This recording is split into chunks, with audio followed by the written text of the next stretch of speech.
Hey guys, welcome back to our podcast. Hello, yes, welcome back. And as you can see, today is a special podcast special recording. Occasion. Woo! Yay! What are we celebrating, Alo?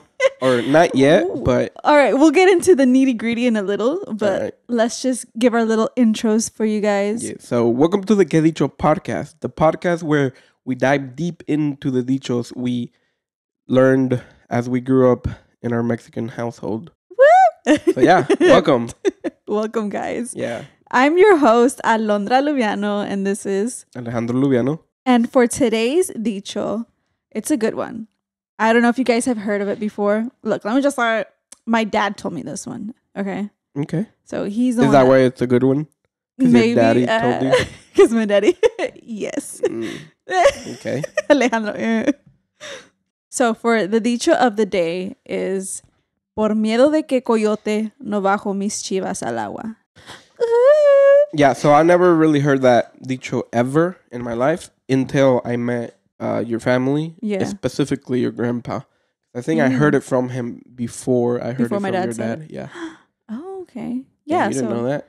No, okay. The only reason I know this dicho is because I asked my dad, hey, give me some dichos. And he's all like, I got a good one for you. Yeah, he said one that your grandpa always said. That's awesome. In this podcast, we're actually celebrating already someone's special day. Oh, two reasons to celebrate, actually. Oh, yeah, there's two things. Okay, because by the time you see this episode or listen to this episode, it would already happened or will already happen. So we're definitely celebrating today in the occasion because you'll be watching it whenever his birthday is here. Whenever you said it. There you go. Woo, you let everybody know now. Aplauso. Yeah, aplauso. All right. So, yeah, it's my birthday's coming up, and depending on how whenever you see this, it had already happened, yes, or it's about to happen. Your birthday is on April 4th. April. Yes, correct. You said damn, yes. you said correct. You said correct. No, I didn't. I have no idea. You want to play it back? We'll play it back. Okay. So, when's your birthday? My birthday is on May 4. Woo! Yeah. So, yay. Woo! Happy birthday. Yeah, so I'm turning 29 years oh my gosh. old, guys. That is a milestone. That is that. It's almost 30. That is like that golden sticker you receive, but that golden one before the big star. What's the big star? The big star is the big 30. Dude, when you turn 30, that's going to be so weird. Hey, it's a year from now. Oh, not it's next from now. year. It's next year. It's next. Well, duh. But I never pictured myself married to a 30-year-old man. I still feel 21. Not even. Okay. I don't know. I'm a child bride. I don't know what that means. It means I got married as a child. No, you didn't. No, I didn't. No, you were the joke. Big 25. That's 26. 26. Yeah. So yeah, well, there you go. You weren't a child bride. Child bride was like my mom or your my mom. Yeah. Everybody's our parents got married so quickly. They just, I guess, hit puberty and then they're ready to go. I know. Yes, I am almost 30 years old. Yeah, I don't know why we turned into like child brides. Oh my gosh. So that's 30. That's interesting and very awesome that I'm gonna be able to say that I'm 30. But for right now I'm still. You're 28. I'm like the what would you call it? Yeah, I'm in that last year of like your the 20s. Your last year of your 20s, yeah. Mm-hmm. How are you gonna live it up, Alejandro? Well, I'm going to have to close the books on my 20s. Dude. And I'm going to make this year count. And I got a good feeling that this is going to be a good year. A good way to close my 20s. Aww. And then open the next chapter next year with like a whole new challenge. Yeah. You know, I've known you since almost all of your 20s. Only 1 year I didn't know you. Right. When you were 20. Yeah, because I was barely starting on that 20s chapters, right? I could have said like, oh, I knew you all your 20s, but no. No. You can. You knew my best version of me in my 20s. Because I guess whenever I turned 20, I wasn't the best. You were still not. I was still kind of closing the books on. You were still chamaquillo. On the teens. Uh-huh. Wow, that's interesting to see things or life like that. It's like you're opening the next chapter of your life, and for right now, I'm like finishing one chapter, which is my 20s and then 30s. And how about you? How far are you in your book of, or your chapter of 20s? I'm going towards the end of my 20s. I could still say like mid 20s right now because I'm 26, but I'm about to be 27. So I feel like that's already. And that's the start of your late 20s. Yeah. Okay. Damn. So you're mid 20s, about to go into late 20s.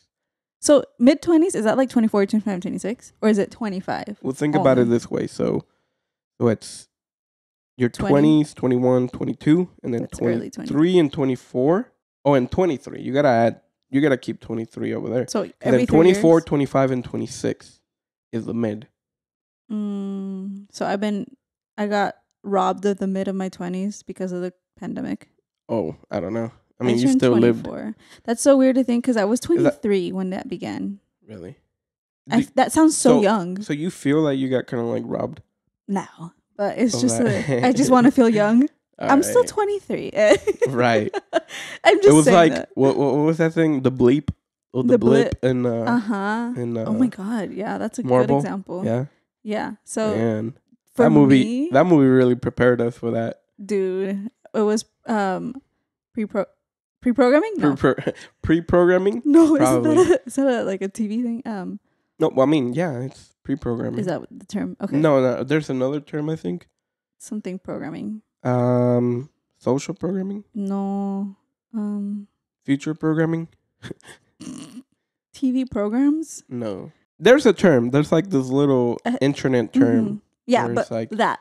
Whatever they show in Hollywood, it's preparing us for I think it is pre-programming. Pre-programming? I think so. All right, yeah. Yeah, but so that happened in 2019, the movie?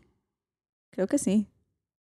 Well, it was between the Avengers and Endgame and the other one.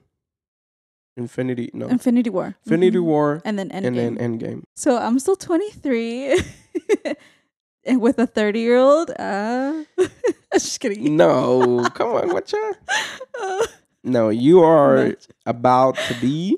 I'm about to be 27, you guys. Exactly. So you can't say you're 23, girl. No, it's okay. You stay with me. I feel like these past few years, I want to say ever since I was like 24, I've grown a lot because of life.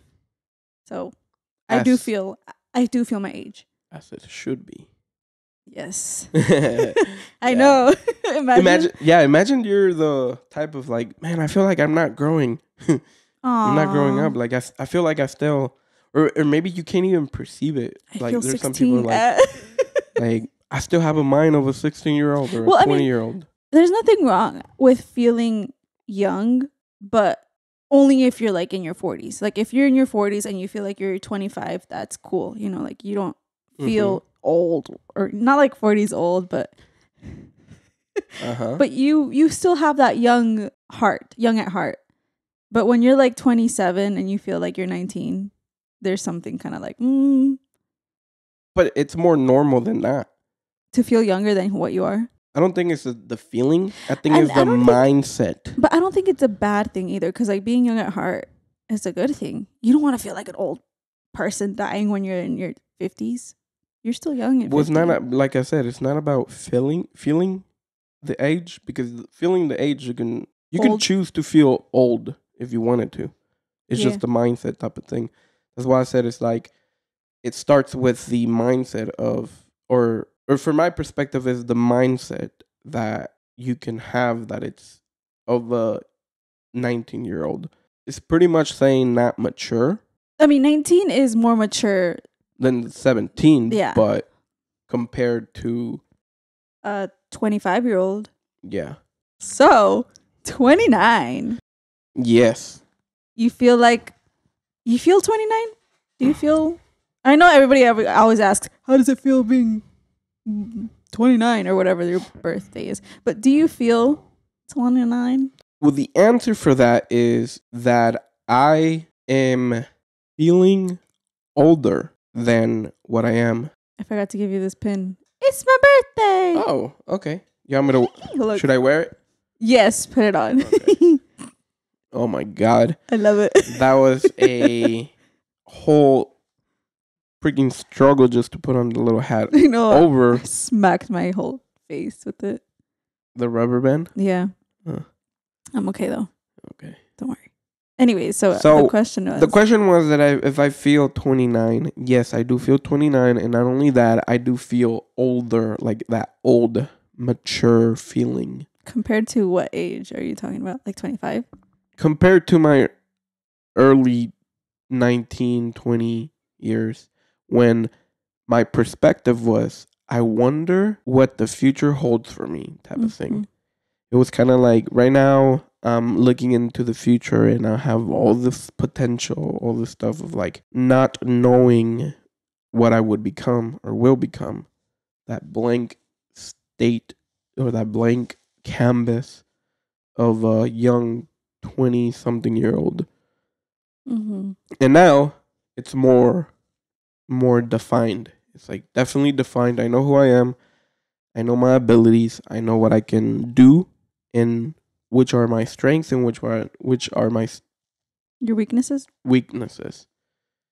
And that makes me feel like I understand myself pretty good and pretty well. But for my 30s, I feel like that again. 20, yeah, like that early 21-year-old. That's so interesting. Like I get it. I get what you were saying, and then now when you said that last sentence, I was like, oh snap. I haven't thought about that. Like it feels like the new chapter is so unknown.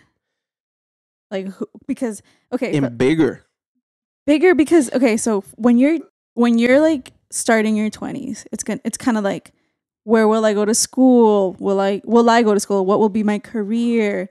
Who will be my partner or partner? Will I get married? You know, that type of thing. And now that you're starting your 30s, it's kind of like it's different. That is already like, you already checked those boxes. Yeah. So now it's going to be like, where am I buying land? What will be of my career? How many am I going to have kids? How many kids? Right. Oh my gosh. Imagine having those thoughts in your early 20s. Oh my God. Sorry. Okay. Dude. Okay, yeah. We did not partake into that experience of life. But I just wonder. I give props to all of you young parents out there. And by young, I mean like 20 or like 25 and under parents. Those who had children in their early 20s or late teens. Early, yeah. Or teens. Or at least had their stuff or made those decisions in those early 20s. Yeah, because early like 19 or 19. Just because you're a young parent doesn't mean it was an accident, you know? Right. Could have been planned. But it couldn't be me in my early 20s. Oh my God. I could not even imagine being a mom. But I know sometimes like you do good. You got to do what you got to do if you have a kid. If you get a kid, then your journey of becoming a mom becomes immediately in that moment that you have that child. And on top of you not being fully developed as a adult human being, you got all that stuff to be dealing with. Apart from still maturing as an adult. Yeah, that's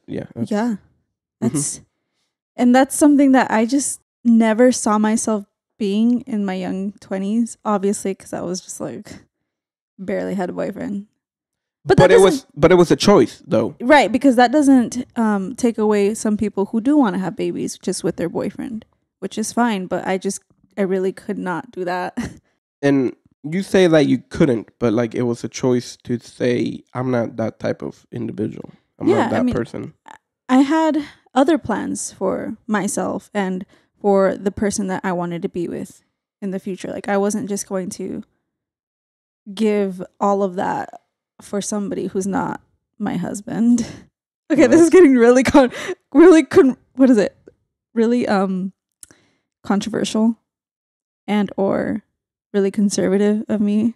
What is? I don't get it.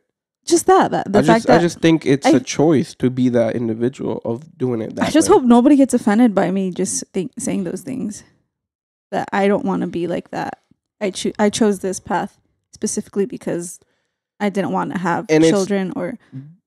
But is the less traveled or actually? No, I don't know. Yeah, I don't know either. But it's just a different path in life that we chose to do. Including me, I did not want to have children or be married at a young age. I kind of take that on. I saw the steps my parents took, and I saw the steps other nearby family members took. And so then I was like, I'm going to do things differently. And it's gonna, and since I want different outcomes, I'm going to behave differently as well. Things like I also chose, well, for one, I chose to focus on a career, and then and what I mean choosing as in like choosing that over the party scene. The party scene, exactly. Yeah, same. And that helped me orient my future into a position where we find each other. We found love in a hopeless place. No, that's not what I was trying to say. No, sorry. Because of those choices is that opened the doors to even, number one, find each other at the moment that we find each other. And then open the door to where we find each other right now in this moment. I thought you were going to say the possibility of us being together. Mm-hmm. Yeah. Because that wouldn't have happened if you were still in the party scene, at least for me. Which I wasn't. And it's not like I was in it for that long. No, I don't know. And like the stories you tell me, I still think of you like all passed out and drinking and who knows what. Yeah, no, it never got that bad. It was just a little bit of your young adult. Yeah, it was actually more young teenagers than adult teenage years.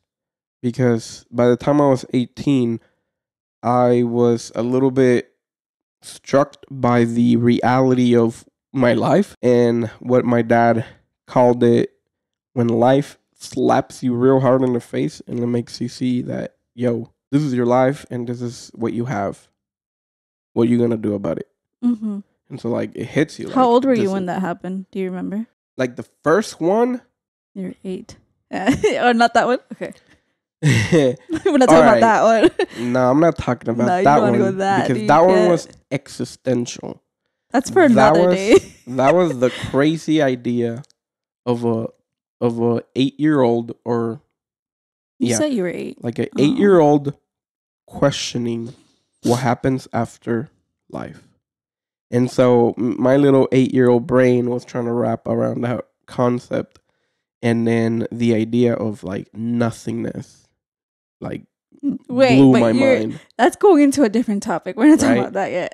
Okay. Hold on. So then... Don't sidetrack. We were talking about like when you realized so then whenever... Your reality. Yeah, so when 18 years old... Yeah, so when I was 18 years old, the life itself just like kind of like beat me up so bad that it made me realize that my actions really mattered a lot on the trajectory of where my life was heading. And because I did not want to end up in a very negative place, I started taking different actions or planning on not doing certain things so that I can walk a very steady and specific way.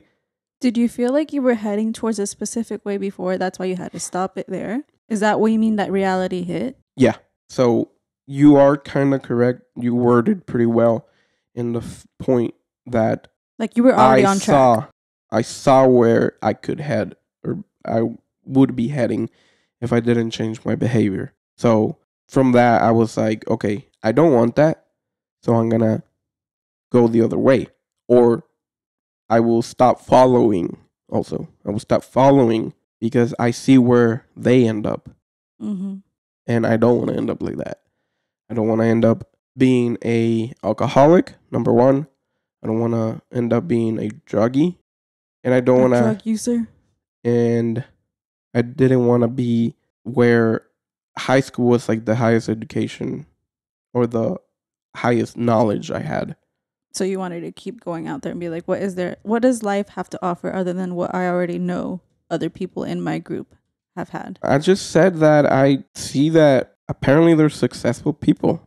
There's people who make it big in life. And I really got really interested in that mentality of that, or that possibility that someone can really majorly alter their past in their life by making different choices in the moment. And if you copy the behavior of very successful individuals that they laid out like blueprints, I took that to heart and I said, okay, I'm going to start seeing the world that way. And that's when it happened. And that's what made me change a lot of the mindset that I already had in my mind. At 18. Yeah, 18, you can call it a spiritual awakening. You can also call it a moment where like I read the most books I've ever read that changed my life as well. Like I got really into reading, specifically personal development, self-help books.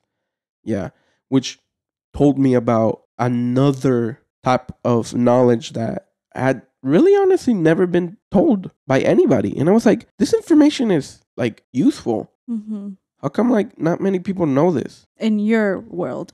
Yeah. Oh, se apagó. But anyways, yeah.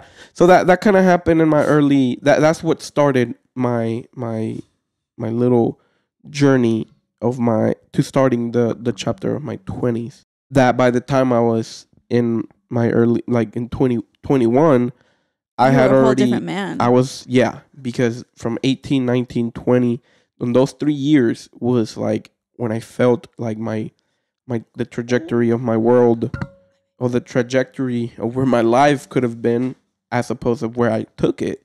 Like that was a straight 90-degree change of like where I was heading. Dang. So you had to lose a lot or kill your old self. I've heard you say that before. Like you killed your old self. I had to start from scratch in a way. Rewire myself, I guess. And a lot of books did say that. Like, look at the people who you hang out with. Who are those 5 people that you hang out with? And because what is that saying? That you are the average of those 5 closest people to you? And it's not just the same, but it's a step of personal development that you have to look into who you have around yourself, because they pour major influence in who you become and who you are. And even today who are those 5 people?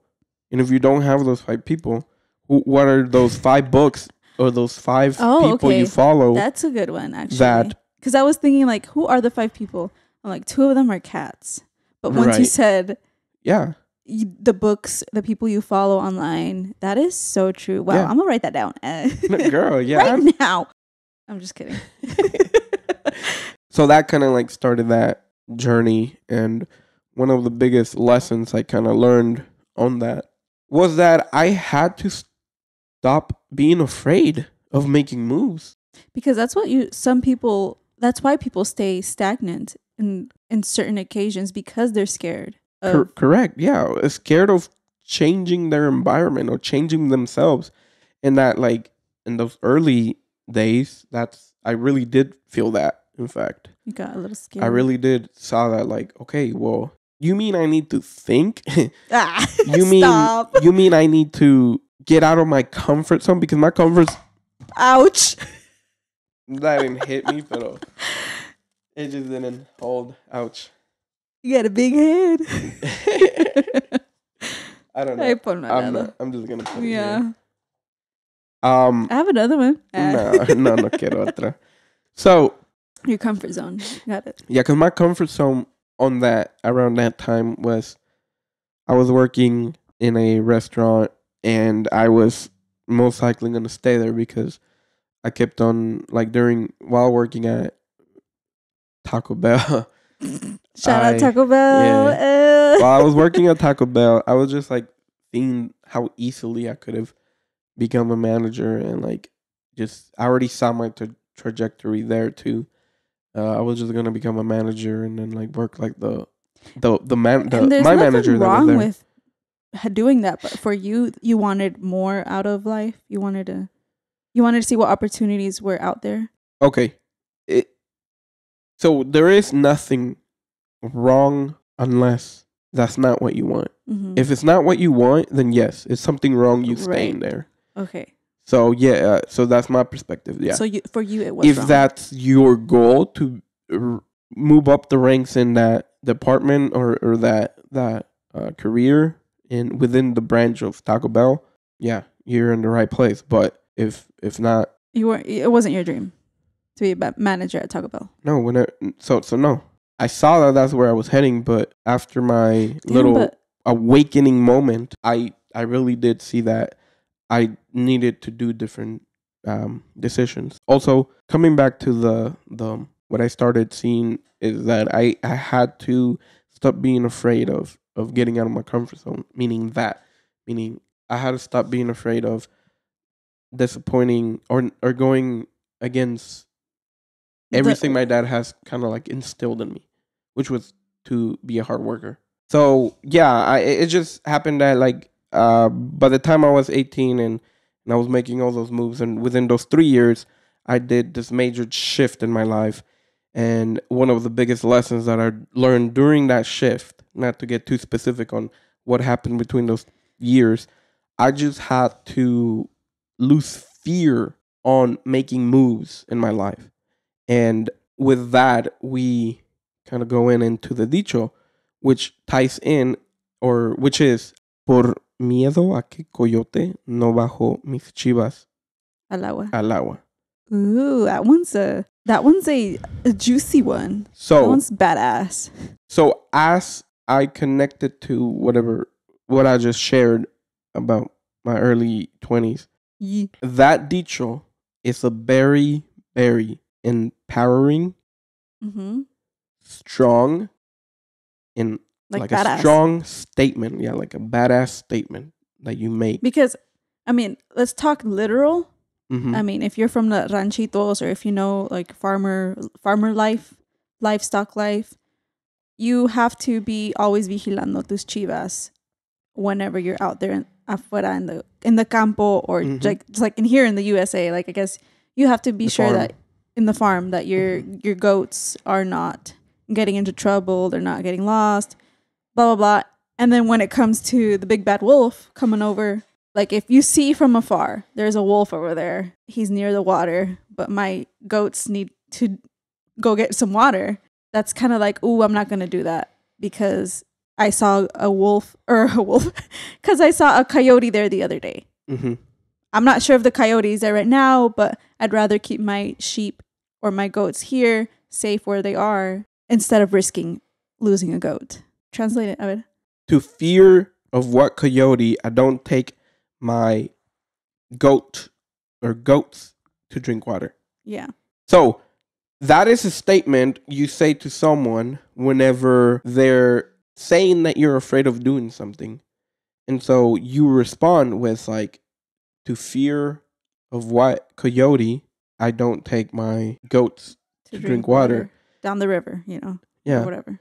Like, and if you see it on the opposite of what that statement is, it's like, because there is a coyote in the water down in the river, I'm not going to go take my goats to drink water. Because you might risk losing a goat. Or because you're afraid. Not just to lose a goat. But you're scared for your own life. But you're also scared of the coyote that he's going to attack you or harm you. Right? So, yeah, that's kind of like the two versions, the two ways you can see that. Which implies that you are going to go take that risk. That's what that statement is. Yeah.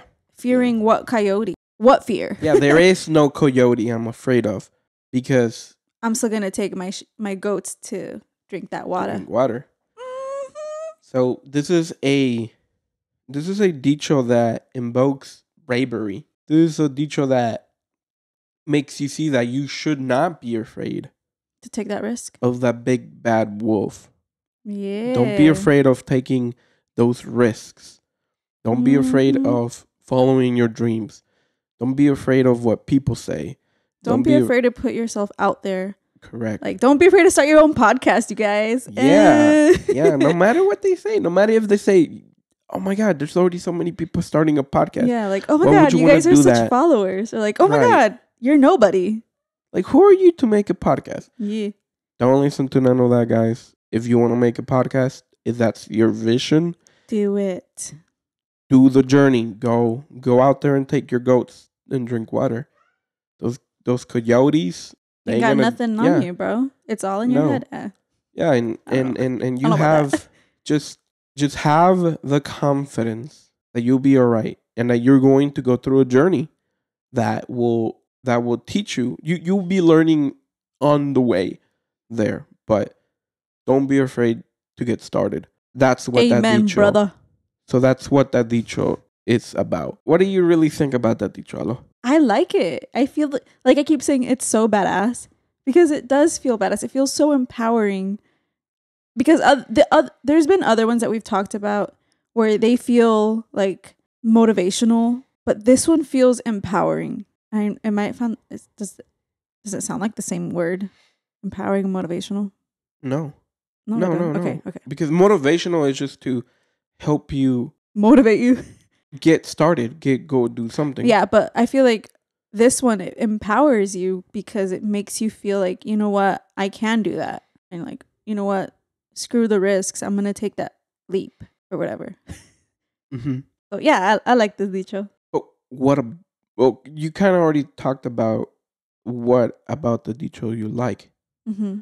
But is the wording as well, like the specific words that he uses? Because the literal thing means whenever you're out there all alone in the campo, taking care of your livestock, your money, you live off of them, whatever, you have to take care of them.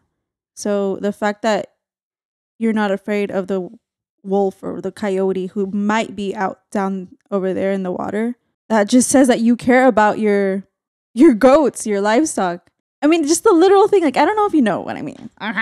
No, that's why I'm trying to get you to explain it in many ways that you can. Because, okay, why you like it so much. Being scared is a normal thing, right? It's natural. Having that instinct to be afraid of a wolf or a coyote, that's normal. Mm-hmm. And to say that I'm not afraid of any coyote mm-hmm. that might harm me and my goats, but I'm still going to do that for my goats and for myself or whatever because I got to go home or whatever the heck. Alondra. Yeah. What if that coyote is a phone call? You just scared me right now, bro. Why are you not serious? Okay, look. I don't know if you've noticed. Yeah. Have you noticed? Oh, no. Listen, I'm paying attention. Notice what? I've been answering my phone calls lately because I need to. And I've been making the phone calls. So you've been taking your goats to drink water? Yeah, because I have to take care of my goats. I literally need to be doing that or else my goats will disappear or whatever. Or become dehydrated. Right. So goats represent your goals, your future, your body, your health. Your health. So anything that's precious to you. Yeah. Right. Mm-hmm. And the coyote represents the thing that you're afraid of. What would you be afraid of? Like an example. Me? Or not, like in general for people to understand that example. The coyote could be a fear that a lot of people have is to start their own business. Oh, I was about to say that one. Dang it. A failed business. That's a coyote. A failed business? Yeah. Or for those who have a business already, have it failed? Or okay, so the fear is not the business. The fear is failing. No. So a failed business. I think it's a business itself. Could be the coyote. Why don't people... For some people, but I don't think that's what's scary. Because if you're going to start a business, it's because people want to start their business. Nobody's ever forced to start a business just because. Like, oh, I have to start a sticker business. Okay. But is it simple? No, it's not. But let's not... So they're afraid of the complexity of having a business. That's always going to be scary, but it's not as scary as putting all your eggs in a basket and having your business fail. So that's scary. That's tough. So that's what I thought of when you said a business. So I was like, okay, the Coyote could be a failed business. Because for me, it doesn't have to be a failed one. It's just a simple business could be very daunting to people. Punto es, what's your Coyote right now, guys? I was talking that your goats, it's something precious that you hold, that you have. Your family, your lifestyle, your body. And then the question of what is a coyote? What could be a coyote? What could be a coyote, which is something you fear. So, Alondra, what's something that you can say that it's a coyote for you? Ooh. Let's see. I have none.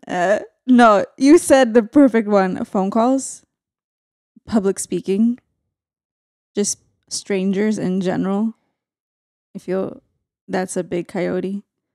Let me see. Yeah, just that. That's a big one for me. So let's kind of like pick, because it's mainly communicating with people you don't know.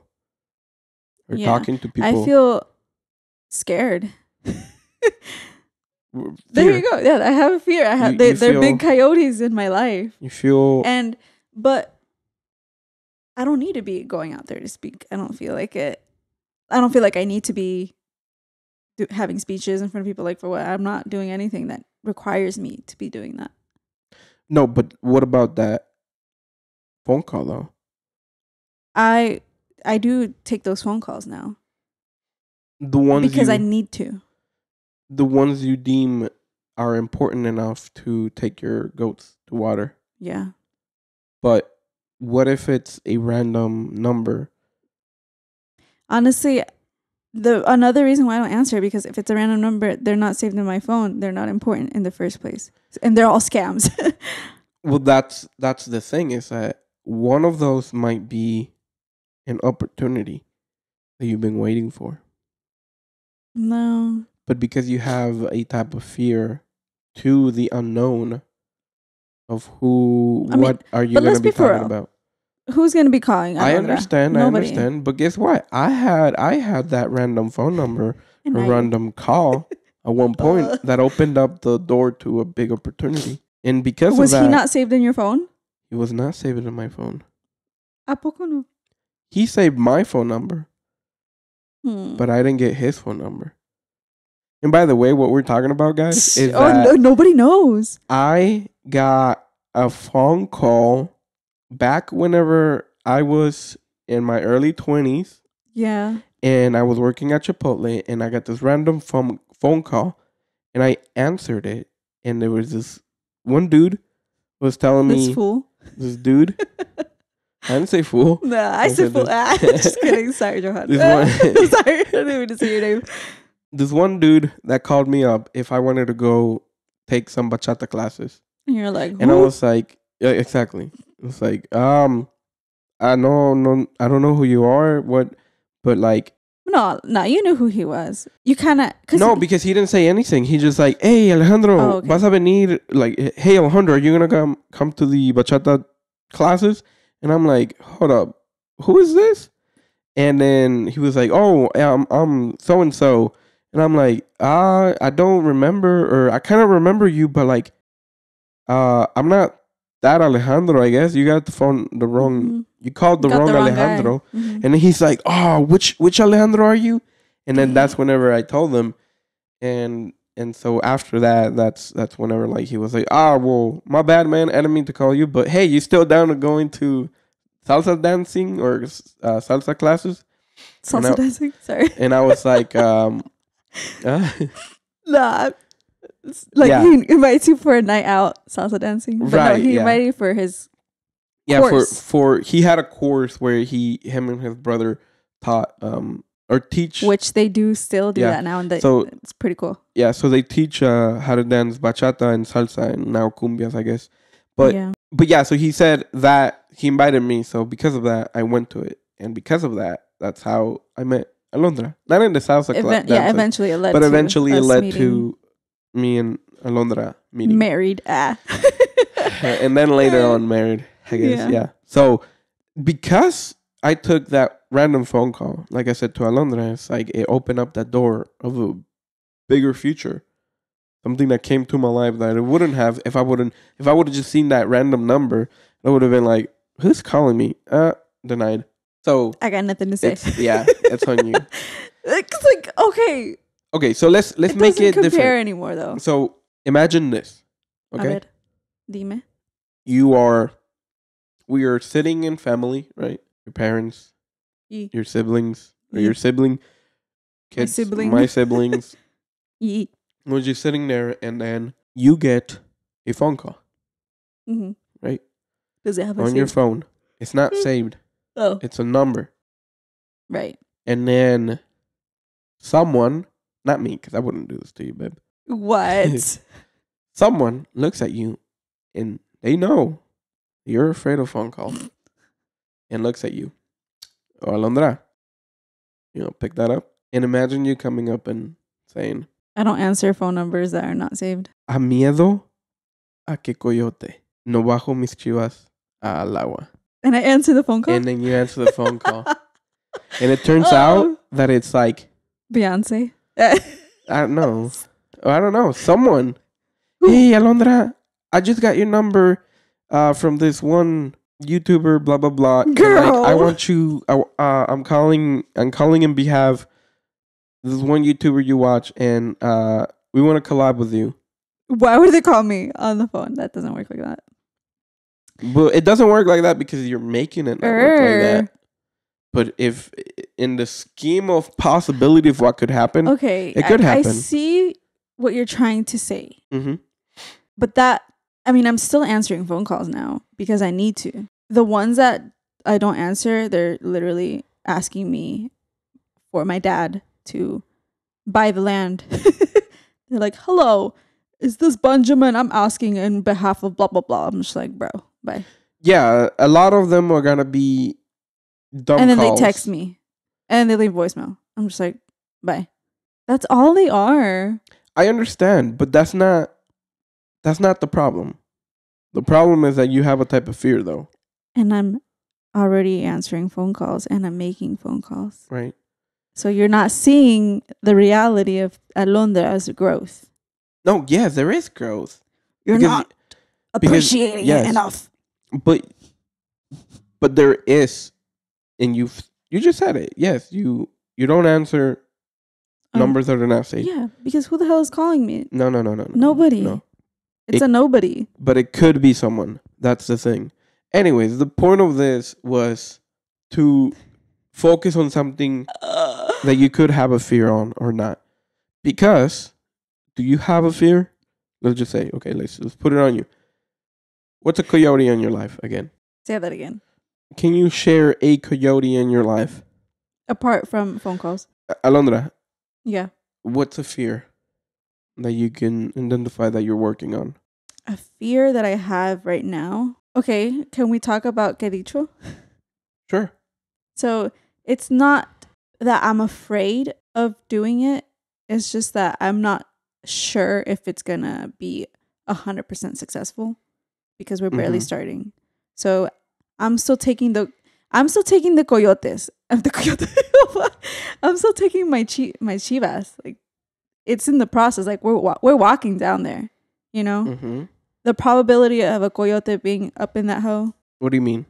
Okay, so the fact that we are doing this podcast and that we're starting our KEDICHO shop is us already making moves, as in it's us walking to the river or to the water, right? With our Chivas. So I'm currently in that position walking my Chivas, but I'm not sure what coyotes would be or what hurdles will be out there when it comes to this project. I don't know what to expect because I've never made this happen before. So that's a fear that I have.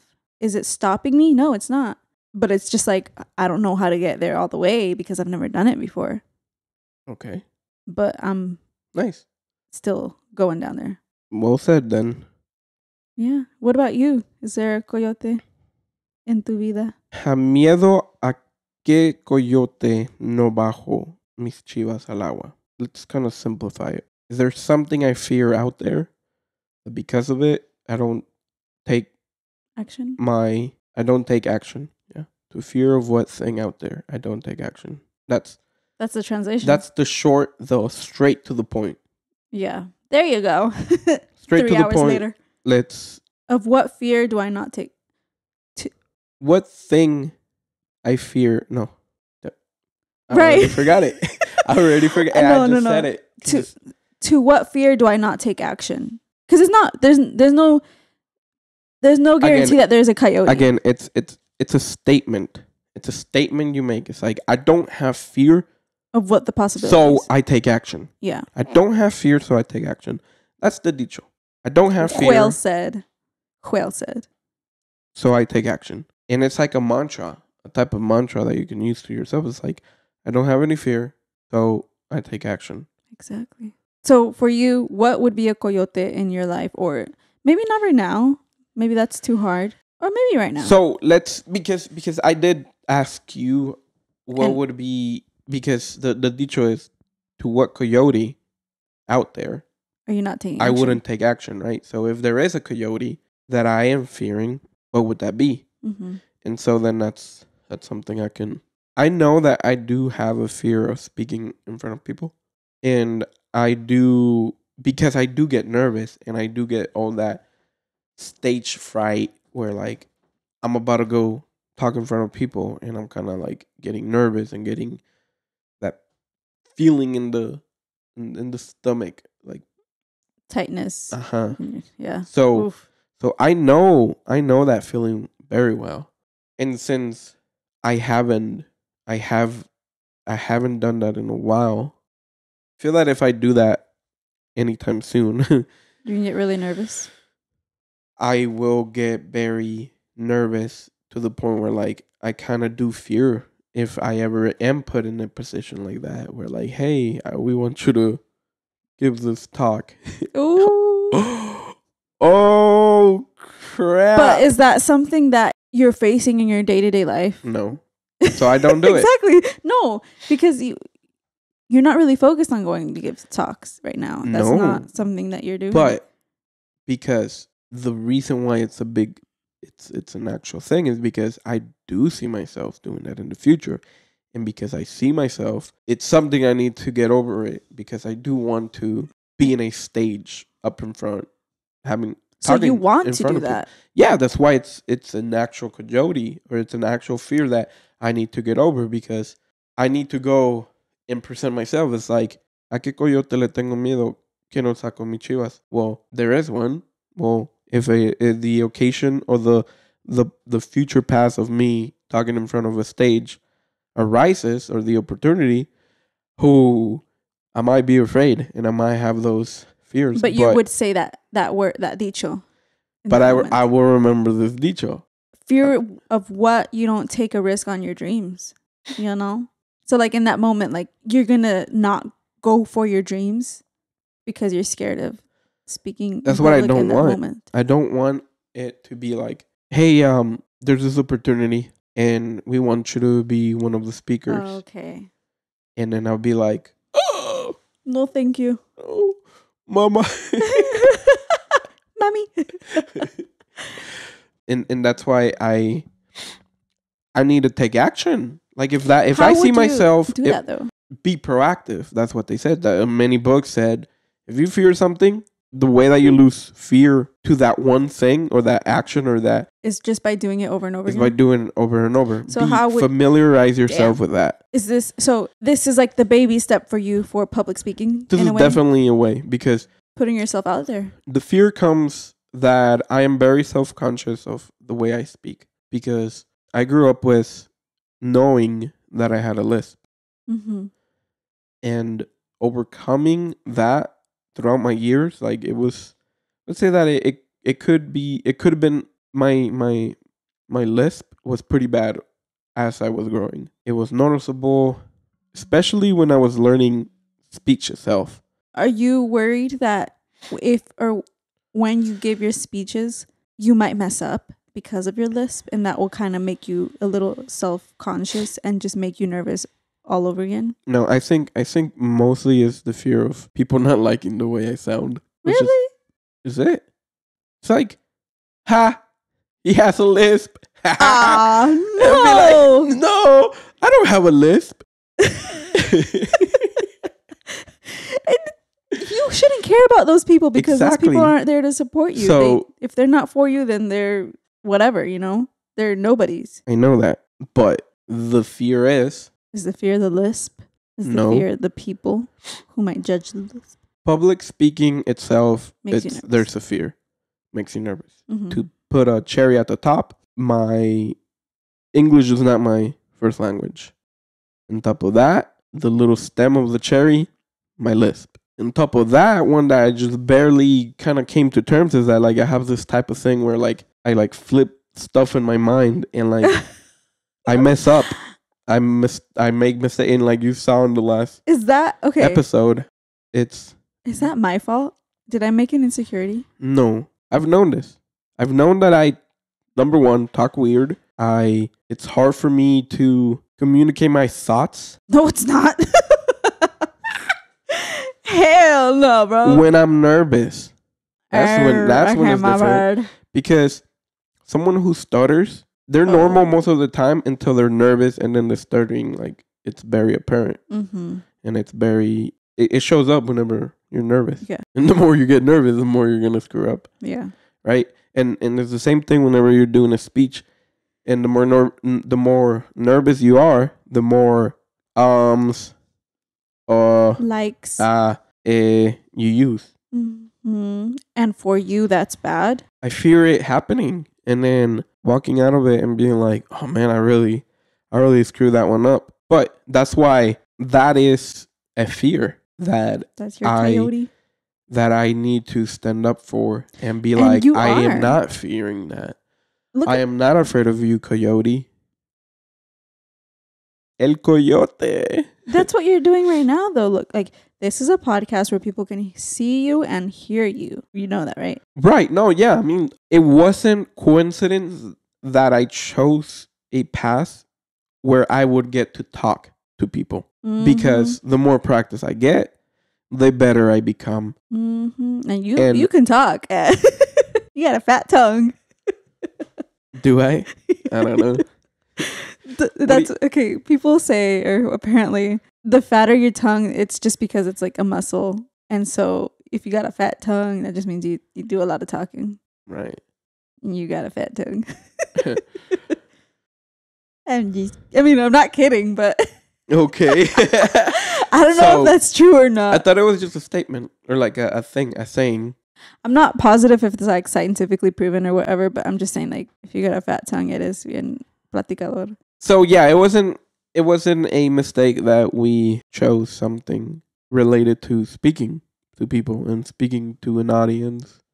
At least for my behalf, that's something I wanted to do and something I want to improve on. And from your part? And for me, I was on board because there's no other people like physically here for me, at least. Oh, okay. So it's not real. It's just me and you. So you don't see as it's practice where at one point you couldn't be talking to people? If the opportunity arises and we're at that level where people are like inviting us to have a meet and greet or whatever, I don't even know. Oh gosh. Imagine that. No, yeah, I know. And I get nervous in front of big crowds if it's just me talking. I will have nervous poops for days, Who says that? I see that. Nobody says nervous poops. Okay, they say nervous shits. Oh, I don't know. It's still bad. I don't know those sayings. Bro. You get a lot of It's a real thing. Is that like SpongeBob reference? No, it's real. Oh, this happened to me before. It happened the first day just kidding. The first day you met me? Or you hang out with me? The day, their gala, their date. After that, you went like to the pooper right away? No, before. Like I was on the toilet. Oh, that's why I knocked and then your tío came in and then you were taking a while to say, no está lista. No, le llamo. No, not exactly, but almost. I was like wiping the sweat off my upper lip because I was in the bathroom. Okay, anyways, what was I saying? If it was like meeting people, mm-hmm. like someone is saying hi to me, I'm just saying like, I'm not saying we're going to be big or whatever, but if that happens, I'm taking it step by step. My end goal is not to be big and famous. My end goal, my goal right now is to make this work for us. It's a journey. Well, yeah, right now, the challenge is in front of us, as in like this is what we're taking head on. We set up to take it to the point where we launch, which is, by the way, launched because you're listening and you're watching. Yeah. When you're listening to this, we already launched. Obviously, we're launching May 5, and you'll be able to hear this episode on that day. But make sure to watch the other ones if this is the first one you're watching, which is episode 4. Oh yeah, número 4 for el número cuarto. Oh, episode 4 for May 4. For May 4. For your birthday. Even though we're launching May 5th. Yeah. Yeah. Anyways, sorry. I don't want to get sidetracked. I got sidetracked. Yeah. So, Alondra, I forgot what I was saying. Our podcast, did we choose the podcast or this journey of making a podcast because you saw yourself battling my demons? My coyotes. Your coyotes? It is going to help because we're putting ourselves out there no matter what. Oh, definitely. Like, even like there's people who don't even make that first move because they're scared of what will people say, or people won't like my videos, or people won't subscribe, or people won't even stream. Right. And that's already some people's fears. For us, for me, I don't care.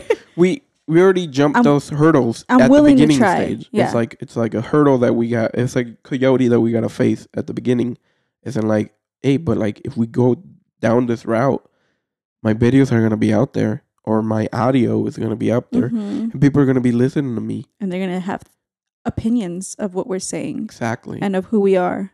Talking about opinions, people, followers, viewers, or which are your coyotes in your life? Which are those challenges that you have like this inner fear of facing? And are you determined to face them?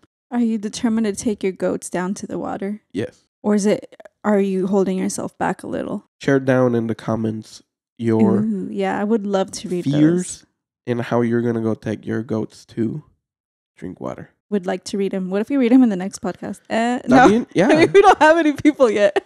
But that's something that I would like to start doing. So we would ask the DICHO and have the people reflect in the comments on our YouTube video. That'd be very interesting. Yeah, we'll have a little section where we talk about people's DICHOs. We still have to figure out how we would organize that. Because but you're open to that. We would have the next episode, and we'll be talking about an episode, and then we will be talking about the new one, and then we'll bring the old one onto the other one. It's just like one comment that we could look back on and talk about. Like, this one stood out to us. Yeah, we'll still kind of figure that out. Yeah, because we're not there yet, guys. We'll cross that bridge when we get there. Is that a saying? That's a DICHO right there. That's a DICHO. Ooh, English. Cruzaremos ese puente cuando lleguemos.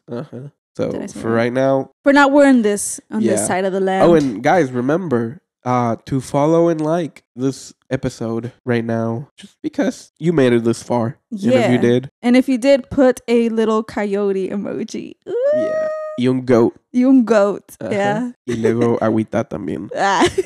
Y luego ponle... Tajín. Tajín? No. I don't know. Un limón.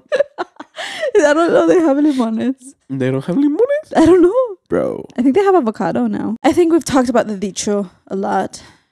So, how many minutes are we in? We good, girl. We're good? What, yeah. Let's just take it to... So we went deep, right?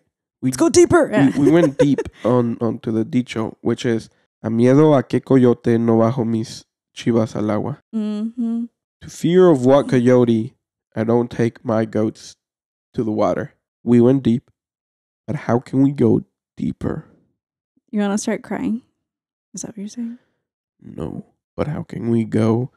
How can we look past the obvious? The obvious, exactly, which is going over your fears. When you say this DICHO, is someone who already made it to that other side of being able to say that I'm not afraid of any coyote, because there isn't any coyote out there. There is no challenge in front of me that I'm afraid of. Challenges there always will be. The fact that you want to take that challenge head on, that's up to you.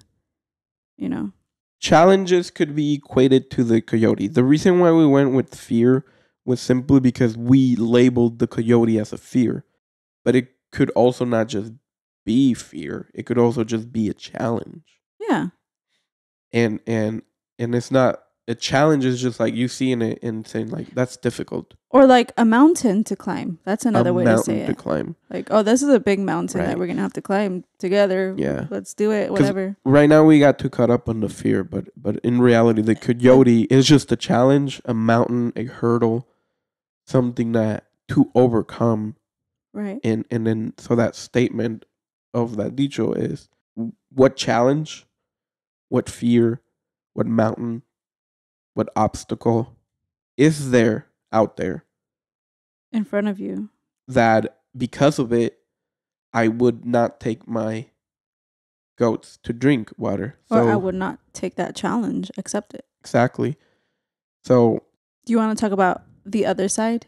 What other side? You said it. You said it, the other side of that. Someone who had already achieved it, or someone who didn't listen to that fear. Exactly. So the statement is done by someone who already achieved that, crossing over the challenges and the fears and the hurdles. That individual, that's who you want to be. You want to be able to be sent. This dicho is like a medal you get. It's a rite of passage that once you achieve all those stuff, then you are able to say this dicho, because you become that person that went through all those challenges, all those fears. So it's a badge of honor that you get to wear when you are able to say this dicho, because before that, I don't think that many people can say this dicho. So an example of somebody who had overcome and won. An example of someone who has overcome? Like, we're talking about it, so... We're just talking about a person who you see being that person, right? Like, just a really vague example, like a single mom having to raise your child on your own, having to go through all of that, raising a baby and going to work. Or, I mean, I'm sure it's not easy, but por medio de que Coyote no bajo mis Chivas Al Agua, not meaning that your child is a chivo, but just that life in itself is probably a challenge. And the fact that you're doing it, the fact that you're getting your bills paid and having a job and all of that stuff, that is a mountain or a coyote that you've overcome. I don't know. So that's when someone would I'm just be thinking able about like to say out it. there ideas. Right. So it's someone who can say this dicho could be what you just explained. Yeah. A single mom that does all that stuff, and like, I don't fear nothing out there because she's making it happen already. Yeah. There might be fear, but there's other things that you do that you overcome every day. Overcome, what do they call it when like a minority overcomes? Rosa Parks? No. Like, what do you mean? I was just trying to say it's like when someone overcomes adversity, which is the fact that everything's against you, but you overcome that. Rosa Parks. Yeah, that's why I said it, and you didn't even get it. I don't have that much things to say over that because I feel like there's a lot that we already said about it in the first place. Who else says this? Who else has said an example? Like who specifically said this dicho? Will also be able to say this dicho. Martin Luther King Jr. Okay, Rosa Parks, Martin Luther King Jr. Gandhi. I'm thinking about Jesus Christ. Okay. What do they have in common? They all went. I'm looking for a word and it starts with B. Don't tell me. With the B? Like B? Okay. At the burro. They were all very self-motivated. Uh-huh. They all believed in themselves. They all had courage to stand up to adversity and lead the way or make a path where there wasn't. They were all... Just say it. You said not to say it. Girl, I'm going to hold you They over. were all... You need to think. Bad bitches. More Luther Kingdom in? Yeah. Oh, yeah. They're all... Bright lights. Say that again? Bright lights? No. Bright. Bringing. Breadwinners. bribery, reba, barb, ba, born, gifted. Okay, girl. Boy, you just say it. Are you spelling it wrong? No. I bet they were all what? They were all brave. Aww.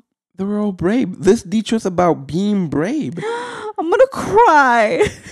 Are we gonna cry now? Can I cry? No, but like I'm actually tearing up. That's why. What? That's why it's such a good dicho. Are you tearing up? I'm not, Yeah, but like it's this dicho's about being brave. Yeah. So this dicho's really speaking into people, into us, into whoever you believe in yourself. It's let's be brave. Let's be brave to do what's hard. Let's be brave to do what's scary. Let's be brave to put ourselves out there. Do what other people aren't willing to do. Separate yourself from the majority. Be the only one standing. Be the only one sitting. I don't know. In conclusion, being brave, that's what this one gives. That's why I feel like it was so empowering, because you are your own, cheerleader when you say that. Mm-hmm. And it's showing to the other people that you are brave. Because you are aware that it is scary to confront a coyote, mm-hmm. but you're still going to do it. Because that's what bravery or stupidity. No. Sorry. It's more bravery. Yeah, of course. Because that was a lame joke. Like, I'm sorry. Sorry, Jesus. So something that I just noticed about this dicho that is different from other dichos. Which is? That this dicho is about oneself. So you don't throw this at someone intended to them. It's a dicho you throw to let them know who you are. Mm-hmm. AKA brave. Wow. Fearless. Unstoppable. So it's a different type of dicho. We're going to put this in the little bag that you want to have this dicho in your arsenal that will empower you to be greater and to be better and to be braver. You already said that one. You already said that one? Okay. Yeah, so this is not a dicho. Like, for example... I love that we got to this point. Yeah. Because there's when I said let's go deeper, this is what I meant. Like, let's dig. Let's kind of figure out something we haven't really noticed. You should start your own podcast. Yeah. That'd be good. I'd listen. And call it a Miedo que Coyote no bajo mis chivas. No, cierto. You should call it Dichos. ¿Dichos qué? ¿Qué? ¿Dichos? Ajá. ¿Qué dichos? Wow, qué dicho, Alejandro. Qué dicho. Ese sí fue un buen dicho. Qué dicho. That one was. This one's like a thick and crunchy one for me. Like, I can bite into this one. I don't know why I had to say it like that, but yeah, that's a good one. I like it. Tasty. Well, it's evident why it's such a good one, because it's we already had like this whole conversation. This whole talk has really been admiring why this is such a good dicho. The reason why, or one of the things I want to talk before we had this realization, or I was gonna say that this is a different type of dicho, and we need to group it in the section. We need to create this category where it's dichos you say about yourself, and then there's dichos you say for someone else, like help somebody else. And that help. It's knowledge that helps somebody else. But this one is for your own motivation. This for your is own. Exactly. Fuck. Sorry. Don't do that. Sorry. I'm gonna leave it on just so like. Okay. Edit that out. Okay, I'll edit it out. Nah, you can leave it. It's okay. So then there's dichos that you say to someone as knowledge or information that you hope to give them, like the previous ones that we've done. But this one is different. Because the other ones were the first one that we did. Poco a poco se anda lejos. Right. Which could kind of be that one, but it doesn't have that same. It doesn't hit the same. Right. So we need to. Doesn't make me cry. But that's what I wanted to do. Like I want to start putting them in categories. Okay, so poco a poco se anda lejos is kind of like an advice, or because you do say it to someone. That's like, hey. It's also a mindset, though.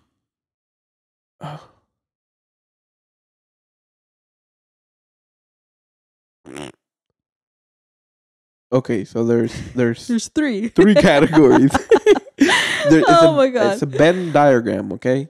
All right, so you got your dichos for yourself to empower you, dichos to empower others, and dichos that empower you and others at the same time. So our first one was poco a poco se anda lejos. Where would you put that one? I think I would put that one in the middle because you can say it to yourself when you're like down in your last knee and you're like, no, poco a poco se anda lejos. Keep on going.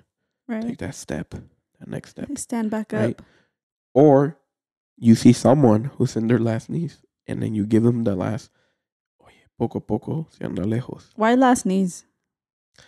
I don't know. You're falling? I'm just, no, I feel like they're not standing anymore. They're almost falling. Like they're almost giving up on their they're dreams almost, exactly.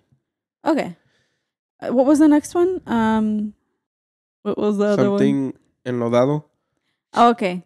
Más vale poco y honrado que mucho y enlodado, which is advice, I would Falls say. under advice. You would say it to someone as advice. But it doesn't feel like an empowering one for myself, like your self-empowerment words that you can say. Unless you're like in the middle of like a drug deal and you're like, no, thank you. Más vale poco y honrado que mucho y enlodado. Damn. So they're all motivational. They're all motivational. They're all for others, and they're all for. So no Venn diagram. No Venn diagram. Oh my god, we're learning as we go, guys. This podcast is a motivational one. Basically, think about it. They're all dichos that kind of help you put your mind, just fix your mindset whenever you're down in the dumps. So what we not believing in yourself. So what we did do with this little exercise is that all dichos have a level of, like, you could say it to someone. It's for you as well. It's to motivate yourself, to motivate others, to empower you, to empower others. Except there's some that are kind of rude. Not rude. Como el que no tranza no avanza. I don't believe in that. Okay. El que no tranza no avanza. There's a different version of it though. El que no something no gana. Yeah, we're gonna have to get back with you on that one. Yeah, that's for another podcast. That one at the top of our heads. We didn't really study it, but we're not gonna give out free dichos just because. Tune in for the next one. Today we're diving deep into ¿A qué coyote? I'll say it. Okay. Yeah. Today we're actually diving into just por miedo de que Jeez. No, I'll say it. Okay. Not funny. Por miedo de que Coyote no bajo mis Chivas al agua. That's the one. Alondra. Coming back out of the deepness. Yeah. It's kind of like, let's kind of just chill right now. Alondra. Alejandro. Let's go back to my birthday. Okay. Yeah. Oh, we did mention that we're celebrating two things. Yes. We didn't even... So the first one is obvious, Alejandro's birthday. He's turning 29, you guys. Yeah. He's an old man. Damn. Anyways, but another thing that we're going to be celebrating is the launch of our podcast itself. Yes, guys. This is before the launch. So you'll be able to listen to this podcast on May 5th. Woohoo! I'm saying like it's an announcement, but you're already gonna see it there. But we're celebrating it here. Yeah. We're celebrating already our launch and why May 5th, you guys? Why would this is not a question for you guys, but it's kind of like why would we do it at May 5th?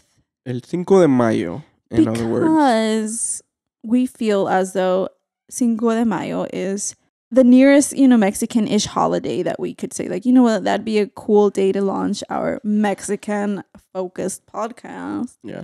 Since we are in the United States, it's a bigger deal over here. Yeah. Cinco de Mayo. For Mexico, it just represents the Battle of Puebla and how it was a very important battle.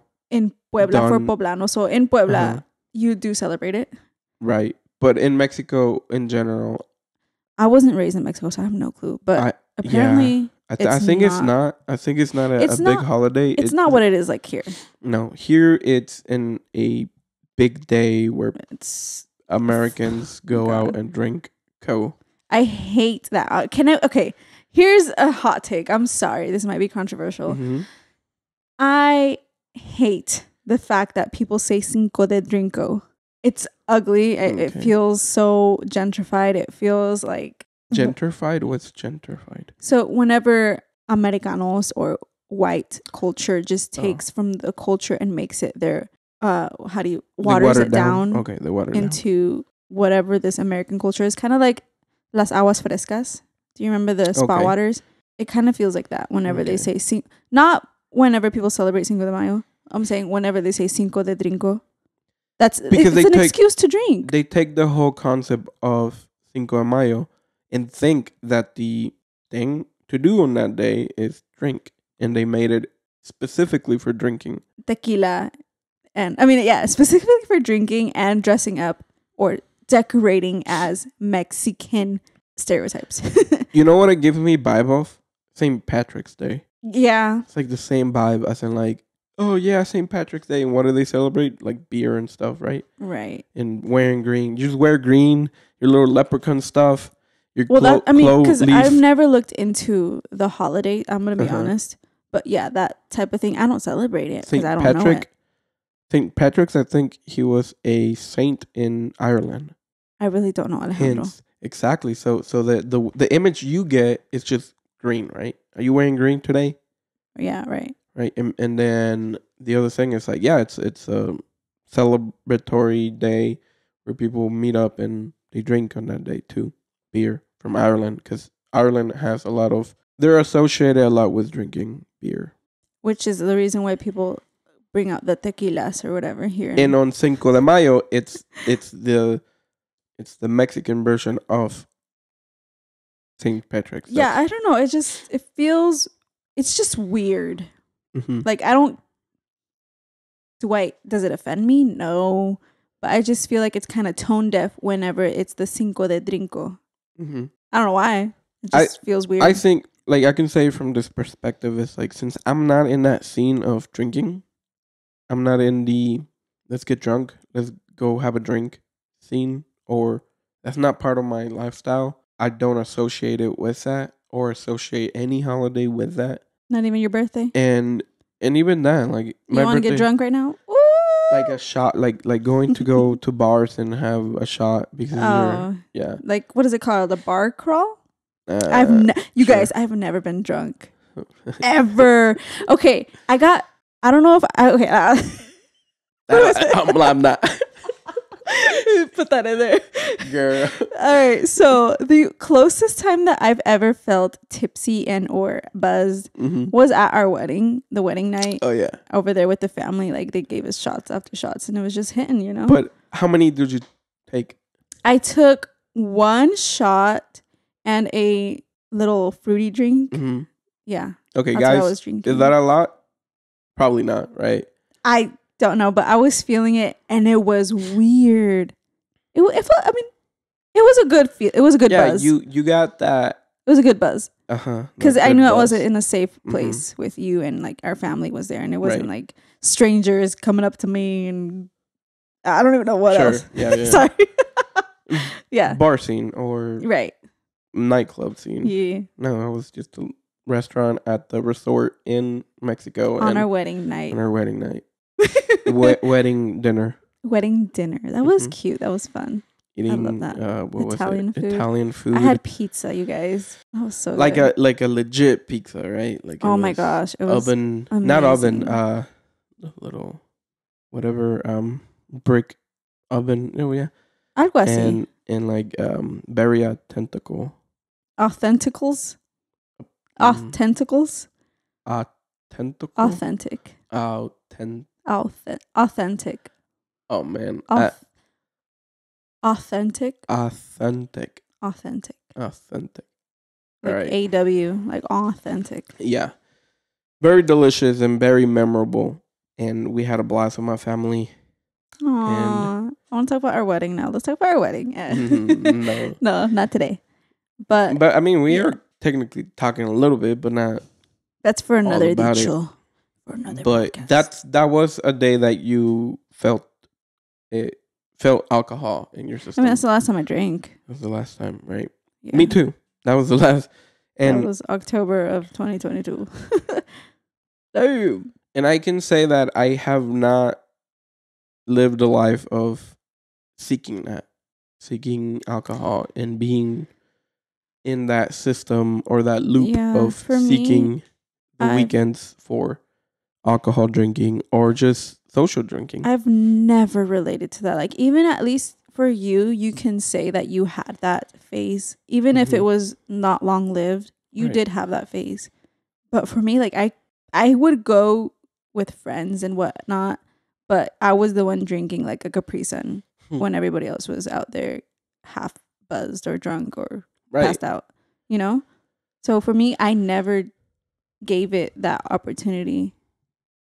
And I didn't want to. Because it could get you. And the chances are, if you did it once, then you can be like, what's another time gonna do? And then, and then before you know it, you're addicted. Yeah. And that's the biggest thing. You just get so into it that you're seeking it. And then you want it. You want to go feel like that. How you felt that one night. I don't get it. Because I haven't lived it. Right. And I've never gotten to that point where I'm drunk. And then here comes Cinco de Mayo. And then guess what? Oh, hey, since I'm already in that scene and I like drinking, let's go get some tequila shots. Right. Which is what Alondra does not. You feel like you're not with that vibe. The drinking or the Cinco de Drinko? The Cinco de Drinko type of thing. Yeah, because you're not really celebrating the Batalla de Puebla. When have you ever considered Puebla in your shots at Rosa's Cafe? No, they don't give alcohol there. I don't. At some Mexican restaurant. Right. But it's not only that, but like Cinco de Mayo kind of opens the door to like for people to go to festivals on Cinco de Mayo. Yeah. Right. I only know and that's where like there's because yes, they are. Alejandro, people, no matter what festival event, there's always going to be alcohol provided. And that's an incentive for a lot of people to attend. Like concerts or because there's sports games or bailes, parties, birthday parties. That's an incentive for a lot of people, believe it or not. Disneyland, I've learned that for some parents, because there's alcohol allowed or they sell alcohol, they're willing to go there all day for their kid. Mm-hmm. I'm just like, okay, like you do. So they wouldn't just go just to go. I saw a comment on one of the YouTube videos. They're like, I'm glad that at least they sell alcohol because I would not be able to last a whole day there because it's kind of stressful. Believe it. I mean, you know, it can be stressful. Interesting, you said it like that because it's a coping mechanism. Yeah, it's gonna be stressful, so I'm gonna need a drink to relax. You don't even know how many times I've heard that in my life of people like, oh, I need a drink after work type of stuff. Right. Which is sad. To be fair, guys, since we are not on that type of lifestyle, we don't relate that much to that lifestyle. Yeah. Or know much. That's what we're kind of like trying to figure out. Like we don't. It for us, it kind of does seem a little bit sad. And I'm sure for other people, they're living their best life. They don't care. Right. For them, it's like their highlight type of thing. When probably they can think about us and be like, what they're sober at what they edit videos or something or like, yeah, I mean, people can think the same thing for us, which is valid. Like, wait, so you work from home? You don't get out at all? Don't you get bored? That's truth is, I do get bored sometimes. It is. Like, they'll be like, that's sad. But, yeah, there's many. What I'm trying to say is that at least for me, I could never relate to that. I never wanted to relate to that. And I always chose I always chose, like, I know I was a goody two shoes. Okay. I was a goody two shoes. I'm a rule follower, and I just was a good girl growing up, you know? So for me, I always thought, like, you know, that's not my scene. I don't want to be doing that stuff. I don't want to be sneaking out at night. None of that. Like, I know it sounds lame, but I will give myself some credit that because of that mindset and because of those choices that I made when I was a young kid or a teenager, at least I saved myself from a lot of heartbreak and unnecessary struggles, traumas, because there's kids who did end up going into that scene and end up getting hurt physically, DUIs, the criminal record. That's where it starts, you know. But as a woman, it makes you very valuable. Nah, I don't know. As if you think about, because I feel bad, guys, we're adults, right? Guys, people here listening. That doesn't change someone's value, though. Yes, it does. No, not really.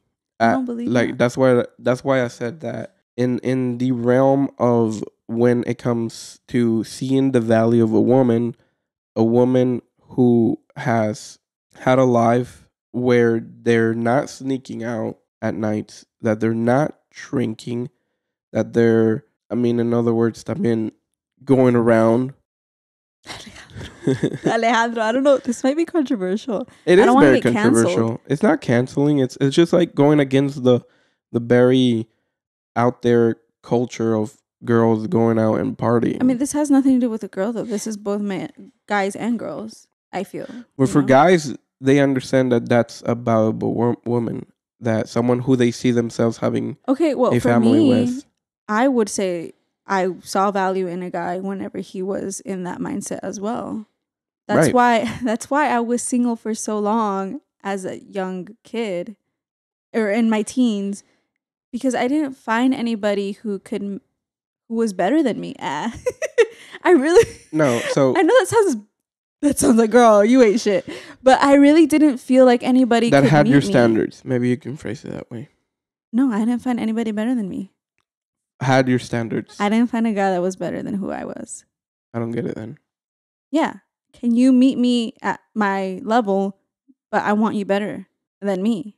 ¿Y no lo encontraste? Jamás lo he encontrado. Yeah, right, girl. Nah, I'm just... Okay, that's what I'm saying. That was kind of a joke. But I'm going to give you a chance to rephrase that. Yeah, no. I mean, yeah, meet me at my level. I'm not saying that I was the shit. And I'm still not saying that. I'm not saying that I was this high and mighty kid. No, that's why I'm helping you rephrase that, as in, like, you had standards, and those standards might not be that you're higher or better than anybody else. Absolutely not. But they're just... In fact, but listen, I felt... Okay, sorry. But they're standards, as in, like... So let's just put that standard of, like, I don't want anybody who is just a drunk. I don't want someone who's a druggie. I don't want someone who is out there just playing around. I don't want anybody or someone who just sees me as an object. I don't want someone who doesn't respect me, right? So those are standards. Those are things that you look in for a man. And if they don't meet those qualifications, they're already gone out of my... You're just out of there. So in whenever you were in college and you had that standard of, like, I don't want someone who is a drunk or drinks a lot. I don't want anybody who drinks. You already eliminated like 80% of the college kids, guys, right there. Yeah. I don't want a druggie. You just eliminated the other 20%, or a big percentage, right? And I don't want anybody who disrespects. And I mean, the list goes on that you're eliminating and you're making of that. But the thing is that mindset didn't happen in college for me. That mindset happened, I don't know when, but like I was little. Like I always knew that I'm not comfortable in the party scene or just breaking the rules in general. Right. So I was not seeking that. I didn't care to be validated in that way. Yeah. I don't know what else to say. I got buzzed at my wedding. That's all oh yeah, that's what we're trying to say. Pero chi 5 de Mayo. And we're gonna that's why we're launching. We're celebrating Cinco de Mayo, my birthday, and the launch of KEDICHO. Woo woo! So, guys, if you... But we're not done, boo-boo. Are you trying to close out? No, I'm just giving another opportunity for people to follow us. Okay. And to like this video if you follow, made it this subscribe. far. Subscribe. Again. Ooh. That was good. We're gonna have our podcast. Happy birthday. Oh, you're gonna sing happy birthday to me? Girl. Yeah, boy. Hold on, before the happy birthday. You wanted to say something? Yes. Ya se me olvidó. Hold on. Yeah. We're going to give a chance for people to start subscribing or subscribe to our video. Give a like.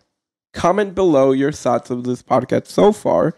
And if you want to hear more dichos or which dichos you want us to go deep into. Oh, yeah. Definitely let us know. Give us suggestions because we have a whole list of dichos. And also, depending on popularity, we might move some up to talk about those next.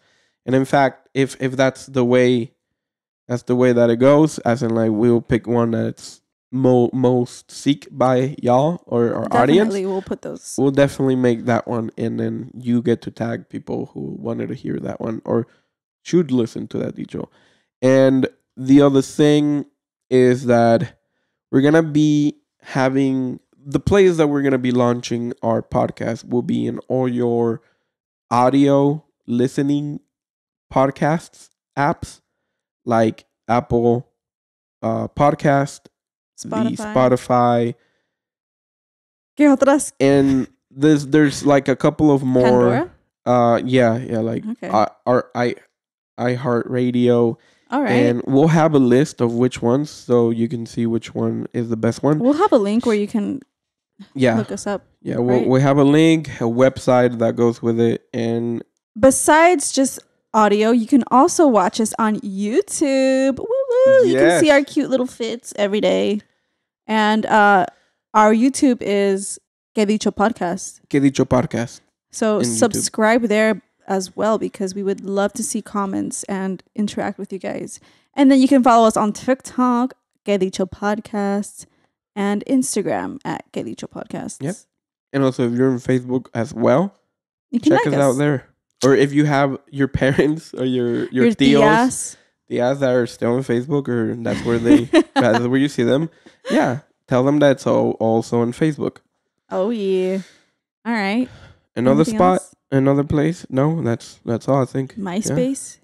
No, we don't have MySpace. Yeah, people usually. Yeah. Yeah. You're kidding me. No, I'm just kidding. Holy moly. Like they did a comeback. I don't know. I wish, bro. MySpace. Okay. All right, you ready? So we're going to... Let me show you guys what we got going on. We got a little cosmic brownie for the hubs with a little 29 on it. You want me to do a close-up? Hold it. There you go. 29. Yummy in my tummy.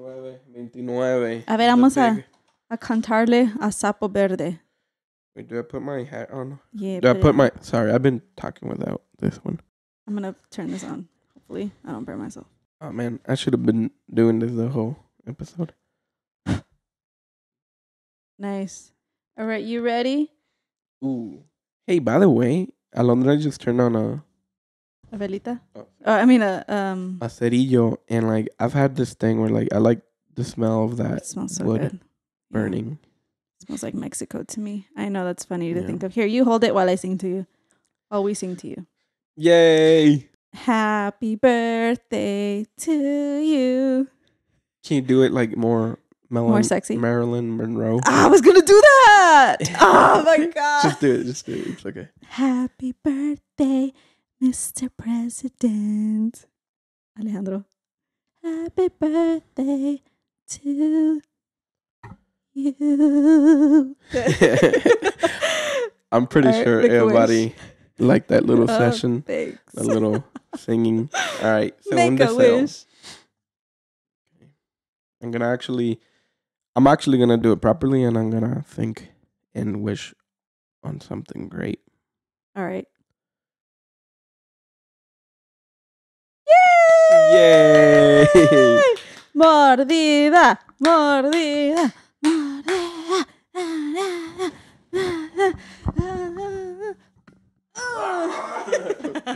so dumb. Yummy. Oh, the brownie? I know, Yeah. you guys. So I don't know if we told you, right? We're on this like healthy lifestyle, trying to eat a little healthier.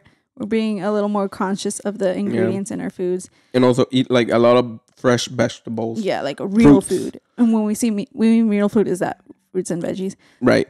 So right now that we got a cosmic brownie, like we can taste the artificial everything. Oh, yeah. Oh, my God. When you tune out and you stop consuming all the processed food and you start eating fresh and vegetables and all that stuff, and then you go back to it, tell me or not, you can notice. You guys, it tastes kind of sour to me. It just like, I don't even know what to say. There's no flavor of chocolate for me. Yeah.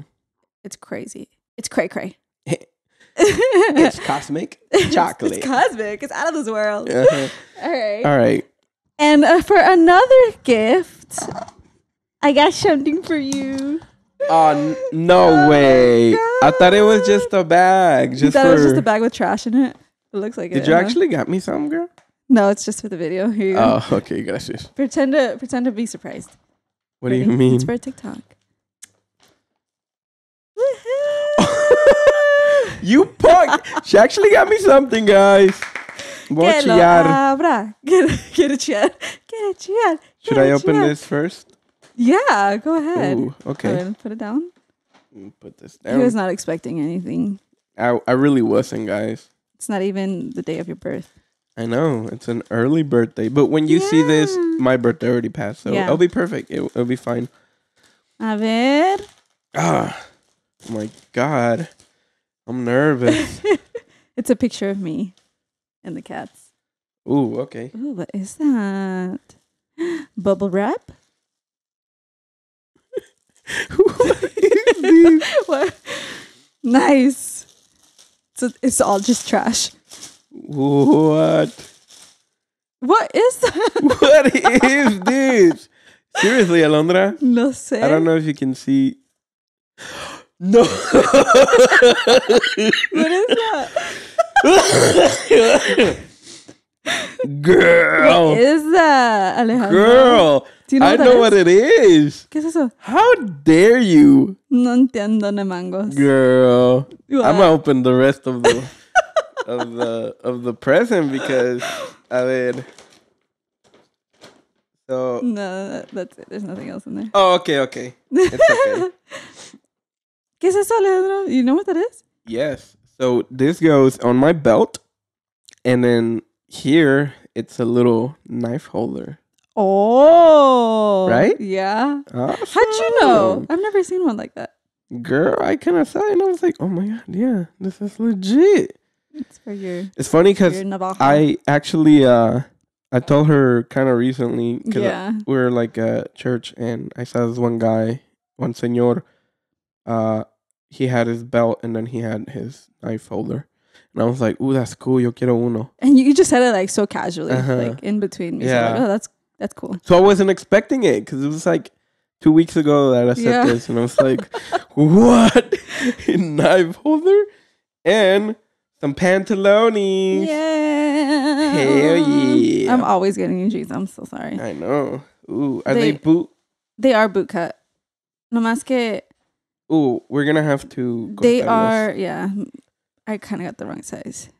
On width and length. So si te quedan, déjame saber. On width, sí me van a quedar because I am that waist. But on length, it's probably 4 inches. I'm a 30 on length. Okay. Tengo patas pequeñas. Tengo pies pequeños. It's okay. So I'm going to have to cut all that. Yeah. Sorry. That's good. I could return them and get the regular. No. Well, you're pretty good at making dresses, no? And hemming them. So you can just do that. I could do that. Right? I can sew it too. Y con estos... Ándale. So ahora ya nomás me falta la navaja. ¿A qué? Ay, tú ya tienes una. ¿Cómo no? Where's your Spider-Man one? Sí, pero... Hey, let's go get it. Hey, it's a limited edition Spider-Man. It is. So that's why you don't want to use it. But it's actually right there. You want to get it? It's in the golden one. Just para que lo pongamos aquí. Okay, guys. So here is my knife. Can you hold this? Yeah. So this is a collector's item. That's why he doesn't want to use it. Yeah. It's a marble classic. And it's a Spider-Man comic group, I guess. Franklin Mint Collector Knives. It's beautiful. And it comes with a case and everything. No, that it's a knife. Perfect! Oh my god, it fits perfectly. It fits perfectly. I'm going to start wearing this. Oh my god. Nada más que... You need a clip one. You need pero one that clips. Hay una... there's some that clip. But it's because they need to be functional. It's not that much function. No, it's not functionable. That one's a collector. Functionable. Because it's just a collector's one. And it's just to show and to see. Because like if you have a box, you got to cut like... I don't know how and that's the purpose. And the thing is, like, I want one because I just want to have one for, since I'm already I'm always cutting boxes, and I'm always like I just wished I had like a knife with me. Yeah. At any time, and it also kind of looks cool. Yeah, it does. So I could be like, a miedo a que Coyote no bajo mis Chivas Al Agua. Ooh. Ooh. We haven't really thought about it this way. It's like valiente. Mm-hmm. It's like just they ain't afraid of nobody. Like a cowboy. Like show up. Your bandidos. Your cowboy knife holder. If anything, I think if I do get a knife, and then that will go here, and then I'm gonna put a miedo a que Coyote no bajo mis Chivas. You know, I have a leather burner or wood burner. It works for leather. We can use that, but I was thinking more on the. To have it on your knife. little. So I don't know if we can say knife on YouTube. Oh, we can. Okay. Or your. We'll just bleep all the cutting utensil. There you go. Your tool. My tool for cutting. Yeah. So yeah. So that's good for right now. Happy birthday, Alejandro. Thank you, Alondra.